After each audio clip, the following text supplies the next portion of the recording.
حلیم صاحب آج کے کیس کے حوالے سے بتائیے گا۔ یہ پرسوں ہم نے پرامن احتجاج کیا تھا،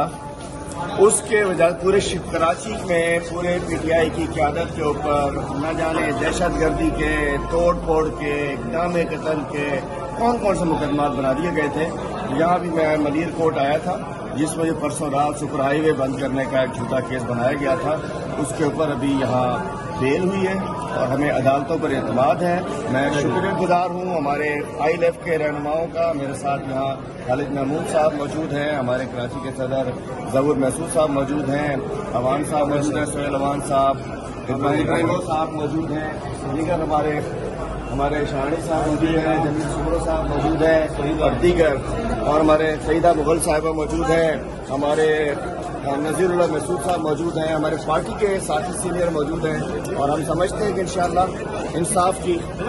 فتح ہوگی انشاءاللہ۔ جی بس حق کو سچ کی فتح انشاءاللہ ہوتی ہے، اور آج بھی ہوئی، اور عدالتوں سے ہمیں ریلیف ملا ہے انشاءاللہ۔ ہم عدالتوں کے کردار سے ہی مطمئن ہیں اور اپنی جدوجہد ہم انشاءاللہ جاری رکھیں گے۔ پاکستان زندہ باد۔ آج حلیم صاحب، آج ہم دوبارہ ملیر کورٹ میں پیش ہوئے ہیں۔ جس طرح پہلے بھی حلیم صاحب کے خلاف جھوٹے مقدمات کیے گئے، تقریباً 29 کے قریب جھوٹی ایف آئی آر کاٹی گئی تھی، آج دوبارہ اس کے خلاف جو جھوٹی ایف آئی آر کاٹی ہے، حالانکہ حقوق کے دن یہ موجود ہی نہیں تھا، نہ وہاں پہ موجود تھا، نہ اس کی کوئی ڈسکرپشن وغیرہ موجود ہے۔ تو آج ہم جب ڈی جے کے پاس آئے، ہماری ضمانت منظور ہو گئی 10,000 کی۔ تو انشاءاللہ ہم امید کرتے ہیں کورٹوں سے، ہمارے پاس اور کوئی ادارہ نہیں ہے، واحد ایک ادارہ ہے جوڈیشری، جو جوڈیشری کے اوپر جن مکمل اعتماد کرتے ہیں۔ ہم کہتے ہیں کہ ہم جن پرامن پروٹیسٹ ہر صورت میں ہم کریں گے، کیونکہ پرامن پروٹیسٹ جو نا ہمارا بنیادی حق ہے، بنیادی نہیں بلکہ اسلامی بھی ہے اور ثقافتی بھی حق ہے ہمارا۔ تو اس لیے کیونکہ خان صاحب ہمارا ریڈ لائن ہے، خان صاحب کے اوپر پہلے بھی ایک جان لیوا حملہ ہو چکا ہے، تو ہم یہ برداشت کبھی بھی نہیں کر سکتے۔ ہم ہر جگہ انشاءاللہ ہم پروٹیسٹ کریں گے، پرامن پروٹیسٹ، کیونکہ آرٹیکل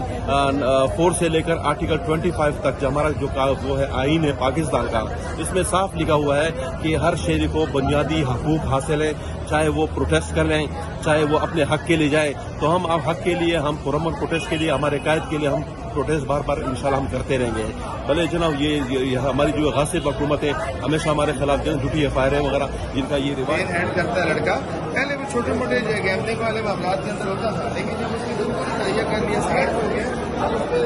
2 کلو 200 گرام چرس ڈال کے بند کر دیا۔ وکٹمائزیشن جو ہے وہ میں نے لگا دیا، میرا آج ڈیل کر کے لا الہ الا اللہ محمد رسول اللہ کی، وہ خالی سگریٹ ہی نہیں پیتا، یہ ظلم ہمارے ساتھ سگریٹ بھی نہیں پیتا ہے،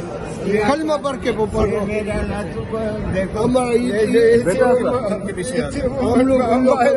ہمارے بندوں کو 2.5 کلو میں بند کیا، ہم لوگ کا کیا ہے، ہم لوگ یہ ظلم اس وقت پاکستان تحریک انصاف کی صرف سپورٹ کرنے کے لیے، ان کو الیکشن لڑنے کے اوپر ان سے ظلم کیا گیا ہے،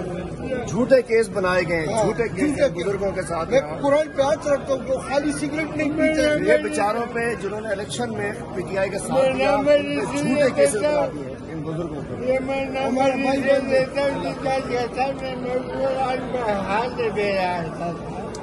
ہم لوگ کا سارا ساتھ بڑے بھائی کے میں ڈیل کر رہا ہوں بس آپ سے کہ ان کے ساتھ کوئی 10,000 روپے بھی نہیں سے ضمانت رکھنے کے لیے۔